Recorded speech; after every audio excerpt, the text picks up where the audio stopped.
This episode of the Ottawa Entrepreneurs Podcast is brought to you by Extension Marketing, the marketing agency that specializes in unique needs and budgets of small to medium-sized businesses. They provide turnkey marketing solutions that get results. You can find out more today at extensionmarketing.com. Now here's your host, Pat Whalen. Thanks for joining us today. Really appreciate you taking the time to do this. Yeah, thanks for having me, Pat. Maybe you can tell our listeners who you are and what your business is, and then we'll get into some questions after that. Yeah, so my name is Jamil Bhuya. I was raised in Ottawa, born in Montreal. I started a burger joint called Burgers and Fries Forever, BFF. Original location was in Centertown. I shouldn't say was, still is, beside what used to be Barrymore's, just on Bank and Gilmore there. And we've been going strong out of that location for 11 years. We had expanded to 4 locations. COVID took out a couple, like it did for many businesses. And we also have a location in Toronto, downtown there, and we're franchising as well starting this year. Well, first off, congratulations, 11 years in business. That's a huge milestone and not many make it. And second off, I'm sure our listeners at a certain age have a lot of great memories of Barrymore. So that's a nice connection. What was your background before going into business for yourself? What were you doing? Yeah, so I kind of went straight from school right into business. So took a business degree at Ottawa U. To be honest, most of the lessons I learned weren't in school, kind of more after. I was a co-op student working for the federal government, worked at Immigration Canada, Treasury Board, Public Works, in various roles, various departments. And then, what led me to starting a restaurant was I did an exchange in Amsterdam, failed my first ever course, couldn't get bridged in thanks to Stephen Harper, and had a little bit of a early life crisis, not even close to mid, and decided to go all in on starting a restaurant. Don't ask me why, but that's how it went down. And what was the what triggered you to go in the burgers and fries side? I mean, there's lots of options out there. So why burgers and fries? So this was around 2011 at the time. The better burger scene was becoming a big deal globally, especially in the US, Toronto. As I was traveling, like I said, I was in exchange in Amsterdam. Found a lot of like better burgers, gourmet burgers. In Amsterdam, they also have probably heard of Belgian frites. So I just found that concept very fascinating.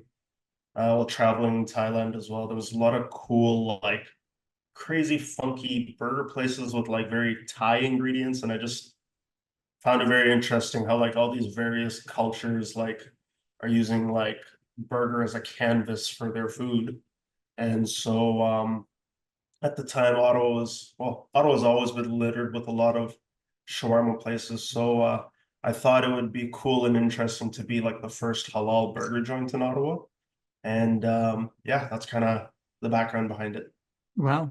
And you mentioned, franchising.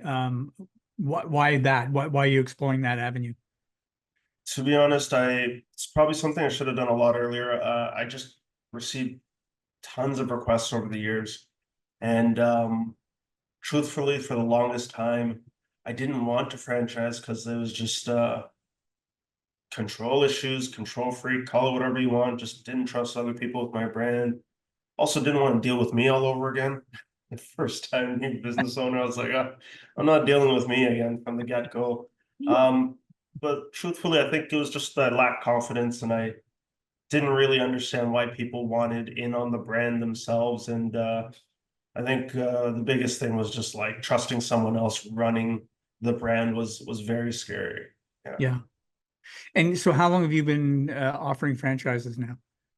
We literally just started earlier this year. We're in discussion with a few groups for some area deals and a few other single unit franchisees. It's definitely been probably a very challenging year due to the economy. A few deals have fallen through because of financing issues and things like that. I'm sure that's, it's a very common sentiment out there. But we just started earlier this year, a few months ago. Okay. Well, good luck with that. We may have to do a part two, check in on you in a number of months and see how things are going. Um, so, one of the things is, the purpose of this podcast is to share lessons learned with anyone that is listening, that is either thinking of starting a business or has a business, maybe struggling. So is there, two or three business lessons that you've learned that you'd be willing to pass along to our listeners? Yeah, I think the biggest one is failure is almost always gonna happen. It just depends how you define it.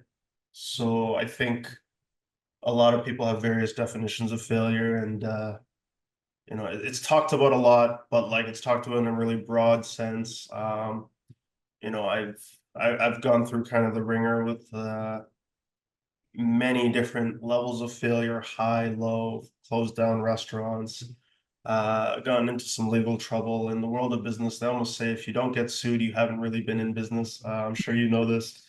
And I think the biggest thing is like prepare to fail, because when you do, I say you don't really know how you're going to act in business or even how your partners are going to act until everyone's back is against the wall. Things are always like merry in the beginning, they're always great, but like, excuse my French, but when shit hits the wall, which it does, Yeah. that's when you'll really know what everyone's made out of, and how people act. Yeah, agreed. Anything else you'd want to share? Another lesson? Um, invest in your confidence. So for me, I lacked a lot of confidence early on. Was overly self-deprecating. And I think a lot of that was insecurity of like personal issues that I still hadn't dealt with. And I think I'm realizing them more and more. And just we are who we are for a reason. So if you don't figure out why you are the way you are, it's gonna reflect in everything else. Like, there's to me, there's a lot of like glorification of entrepreneurs, but like it's a really shitty, lonely profession. And some may say job, and like I think you have to be like authentic to yourself. I think there's a lot of people who get in it for the wrong reasons. They don't even know why they're getting in it. But once they're in it, they're in it. And it's almost like you can't go back. Um, and I think I've learned like what my non-negotiables are just through building my own self-confidence, being able to say no to certain things and say yes to the things that actually matter to me versus before I was just a bit of a yes man. Yeah. But it's really hard to learn that lesson, isn't it, though?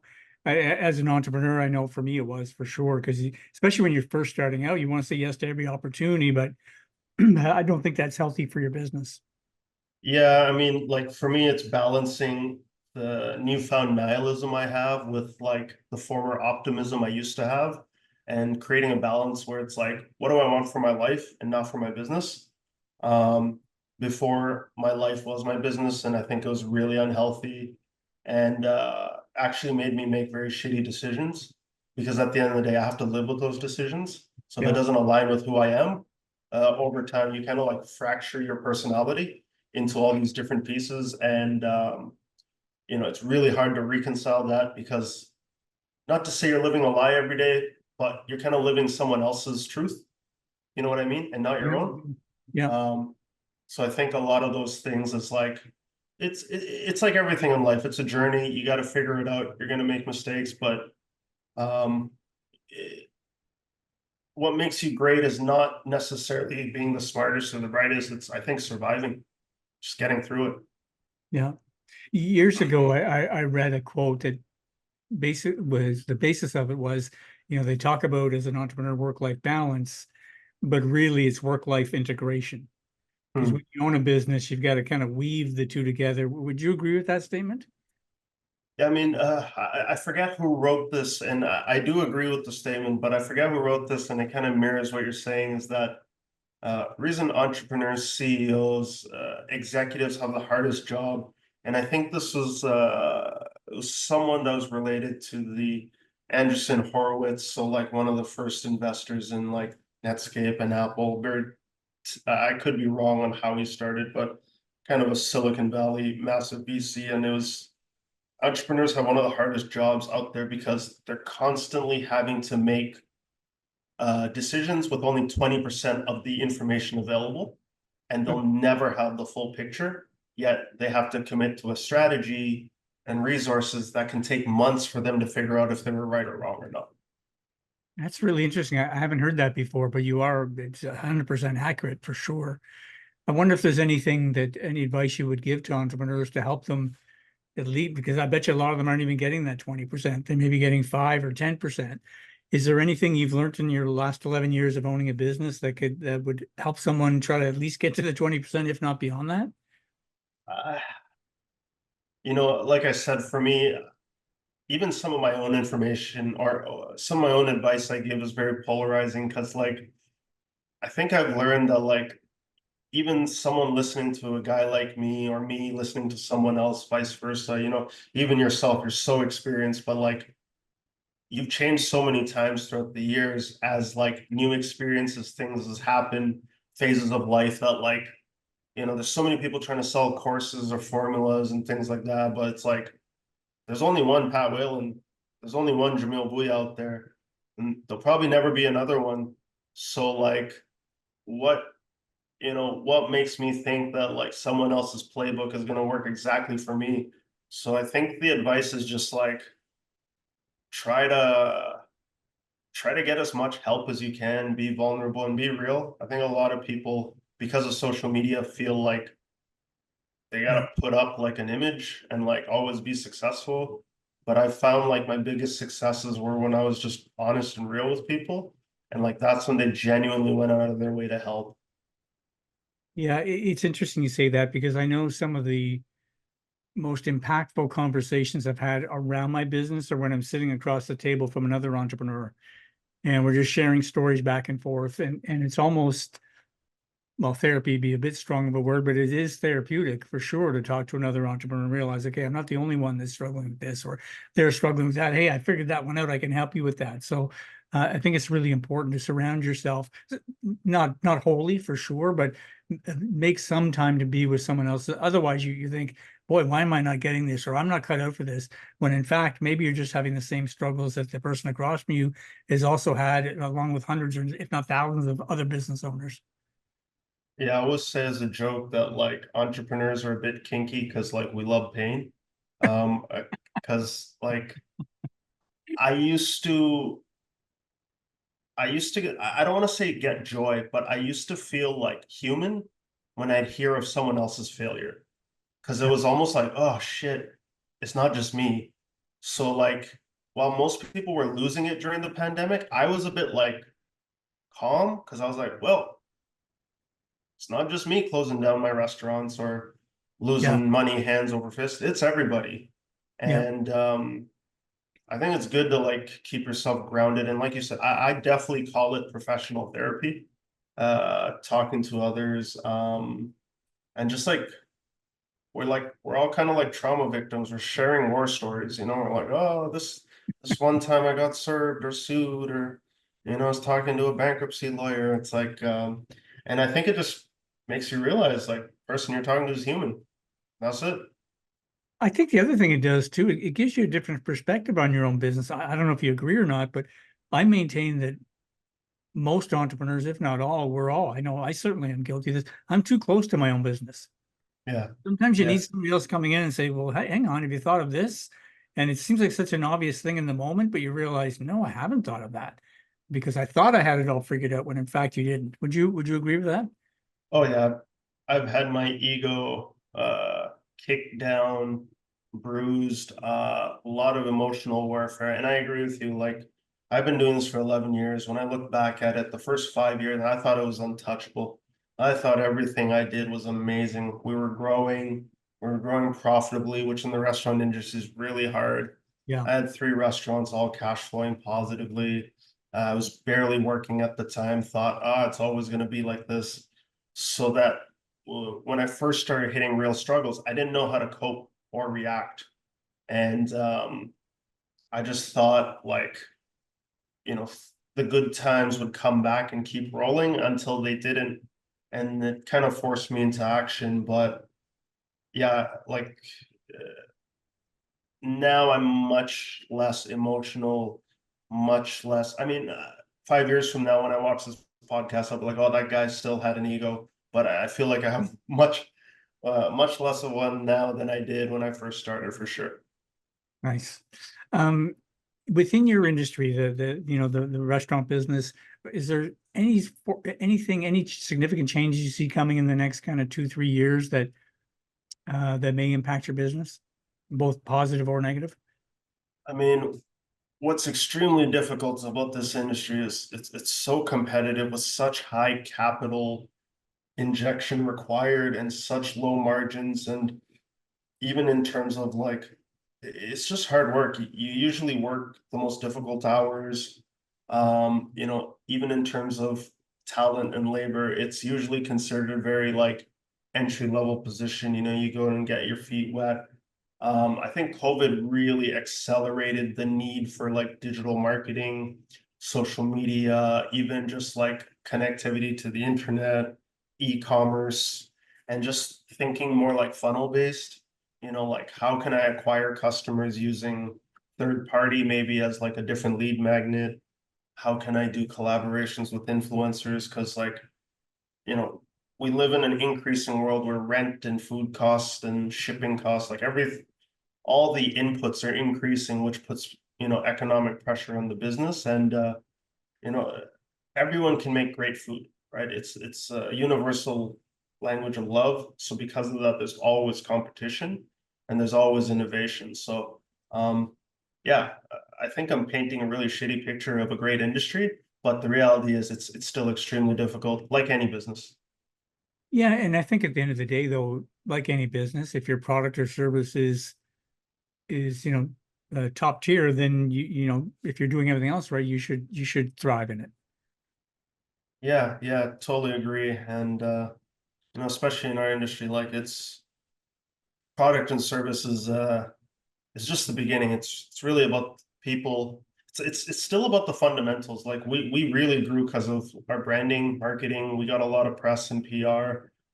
We've been on the social media bandwagon since 2011, running Facebook ads for over a decade now. And the thing I've learned that no matter how fancy the marketing tricks and everything get, you can't beat location, people, and product, like you said. Yeah. You can't. And no, that's been around a long time, that Yeah, mantra, yeah. well before our digital world that we're in, for sure. I'm curious, if someone's listening to this podcast who's thinking of starting a business and maybe on the fence about it, uh, what advice would you give them?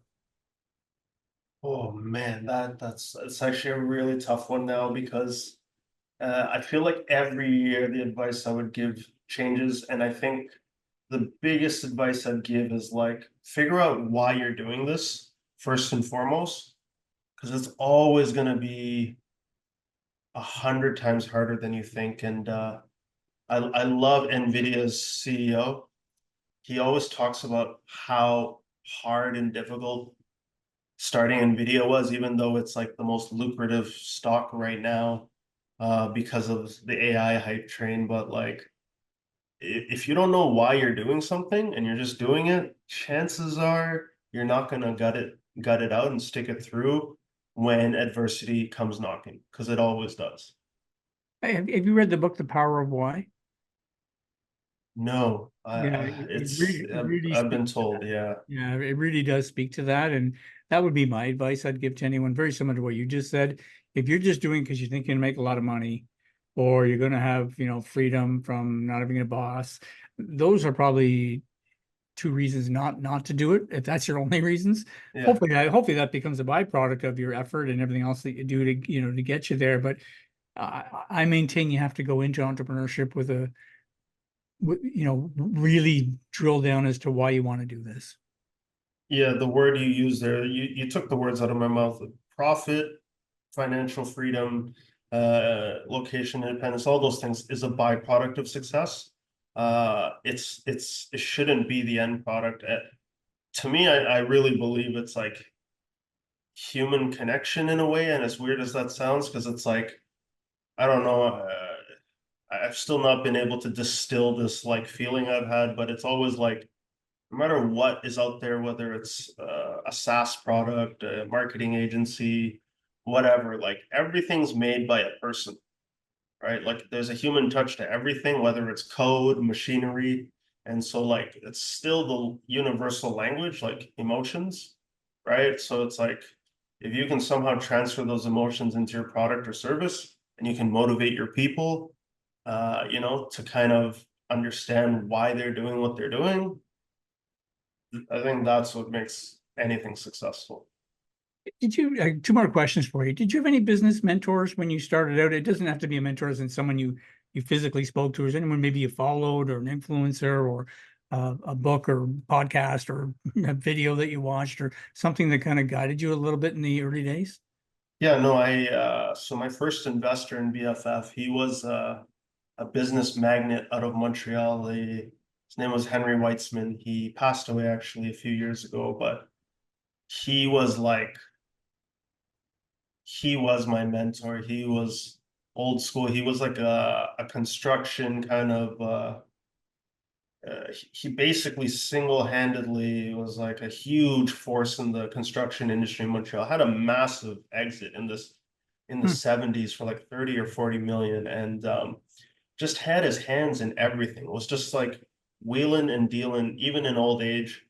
And he was my mentor. And he was always really tough on me, but then extremely gentle anytime I was vulnerable or in need. And he kind of just always like could tell my moods, and based off of it, it was just like Henry's either here to put a boot, steel toe boot in my ass, as he'd always say, or he was there to kind of I'd call him Zeta near the end, so it's a Yiddish word for grandfather, and even though we weren't related at all, so it's like either Zeta would show up or Henry with the steel toe boots would show up, and he knew exactly when to show up in whatever version that I needed, even though I didn't realize I needed it. Wow, so it sounds like a really good mentor, that can give you love and be tough on you at the same time. Yeah, and it was always like, there's never specific advice.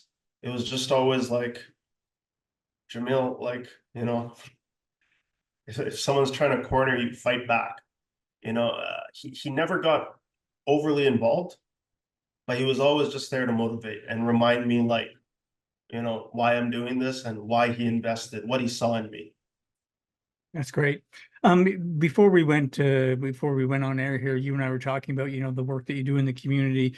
Can you share with our listeners some of the good things that you're doing for our community?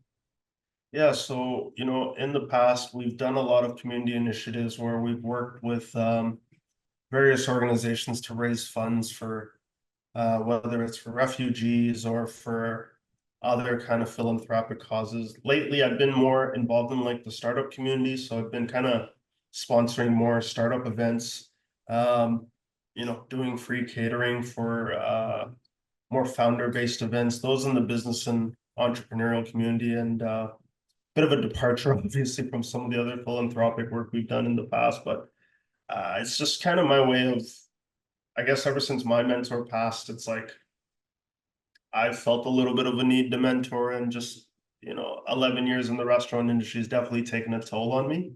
And but some of the toughest people I know come from this industry, just because of such a high failure rate and such long hours. So kind of my way to give back is, like I said, I'm more advising and mentoring more startups in various spaces, CPG, tech, even some in the SaaS space. So it's been very rewarding, because it also is like a mirror and a reflection of like how much I've learned over the years. And it's galvanizing me and giving me more energy, more than I ever imagined. Oh, that's a great way to end it. Thank you. Where can our listeners find out more about your business? Yeah, so you can follow us on Instagram, Burgers and Fries Forever. So not and you can DM us. I'm there managing the DMs. We're on TikTok as well. Or you could just come to one of our locations. Would be happy to serve you guys and get your feedback. Awesome. Thanks so much for your time. Really appreciate it. Thanks, Pat. Take care. If your company or organization is looking to improve your marketing, go to the Extension Marketing website at extensionmarketing.com and book a discovery call today.